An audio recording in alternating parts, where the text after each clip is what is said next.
കണ്ട അച്ഛൻ എന്തൊരു വണ്ണാണ്. 1.5 മാസമായി ആള് ജിമ്മിൽ പോകാൻ തുടങ്ങിയിട്ട്. നമ്മുടെ കോലം കണ്ടാലും മതി. ജിമ്മിൽ പോയിട്ടൊന്നുമല്ല അങ്ങനെയായത്. ഒരു പൗഡർ കലക്കി കുടിക്കുന്നുണ്ട്. ആ പൗഡറിന്റെ കാലത്ത് നീയാണെങ്കിലും അങ്ങനെ ആ പൗഡർ കലക്കി കുടിച്ചിട്ടാണ് ഇങ്ങനെ ആയത്. പൗഡർ കലക്കി കുടിച്ചപ്പോ നമ്മളും വണ്ണം വെക്കുവോ? പിന്നെ ആ ചേച്ചി കുടിക്കുന്ന ഡബിൾ ആയിട്ട് കുടിച്ചാൽ നമ്മളും ആവില്ലേ സ്ട്രോങ്. അല്ലാതെ ജിമ്മൊന്നും അല്ല. അതെല്ലേ. ശരി.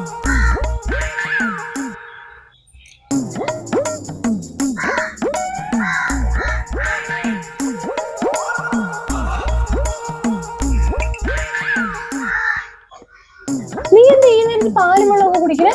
പാലും വെള്ളമല്ല, പൗഡർ കലക്കി കുടിച്ചാണ്. നമുക്ക് വണ്ണം വെക്കണ്ടേ? വണ്ണം വെക്കാൻ നീ ഏത് പൗഡർ വാങ്ങിയത്? ഈ പൗഡർ. ഈ പൗഡറോ?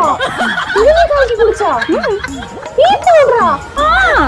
വേഗം 102 വിളിക്ക്. എന്തിന്? നമുക്ക് പോണ്ടി വരുമ്പോ അർജന്റ് നമുക്കൊന്ന് നടത്താണ്ട്.